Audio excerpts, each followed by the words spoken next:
But as you'll see this morning in my Tell Me Something Good report, the show means so much more for a special group of young dancers.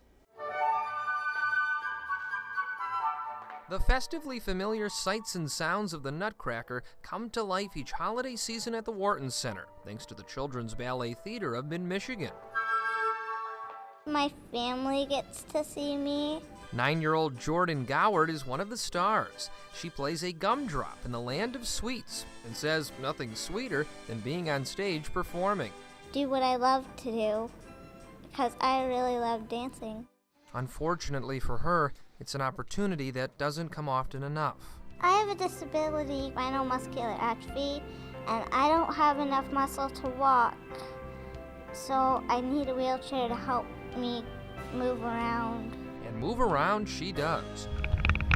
Jordan let our camera ride with her to see and gain a new perspective on what it means to be a dancer.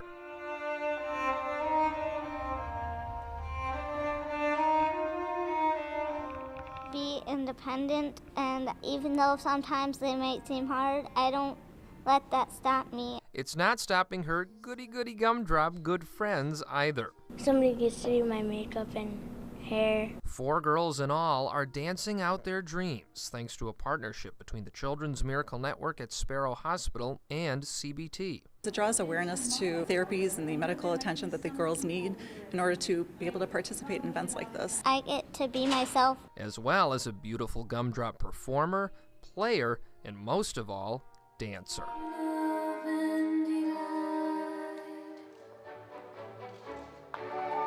Tell me what you mean by expect everything. Expect every action. Syrian President Bashar al-Assad with chilling words to CBS anchor Charlie Rose. Americans should and can expect a swift and destructive response from Syria if the U.S. launches an attack. Parts of this eye-opening interview debuted on CBS This Morning Today, where al-Assad went on to say other players in the region, not just Syria, would respond forcefully to, quote, U.S. aggression. Despite this response, President Obama and Secretary of State John Kerry will continue urging Congress today to approve military action against Syria. We know that his regime gave orders to prepare for a chemical attack. The support in Congress both Kerry and the President are looking for will not come easily, as members on both sides of the aisle have mixed opinions, especially leaders here in Michigan. That has been, I think, their biggest challenge on what is an incredibly important issue. Evidence is not as strong as the public statements that the president and his administration have been making. I would also add that the briefings haven't given me comfort. And it's been quite uncomfortable for many involved in the Syria talks for weeks now, with the president hoping to turn that tide, bring more momentum to his side later today and all day tomorrow.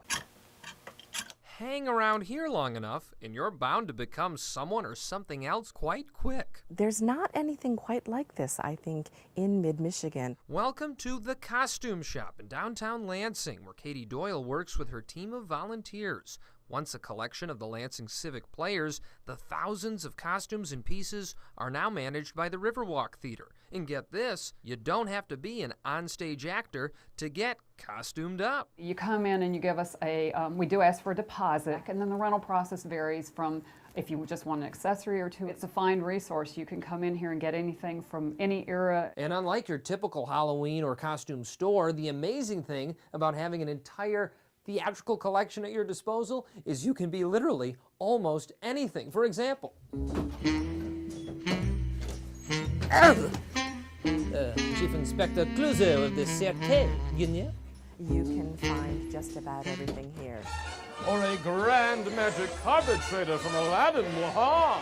We have things that are vintage from the 1920s. Or perhaps even a medieval lord of the manor or similarly themed regal character. Any of the volunteers help me get some. In the end, no matter what you choose, your outfit truly will be one of a kind. No one is going to have the costume like yours. And by renting that cool character costume, you'll be donating back to local theater, helping keep places like this open and thriving, and the performing arts scene in mid-Michigan alive and vibrant. Exactly, that's what we're hoping. Glad to dress you up with some good news. I'm Evan Pinsonault. I think.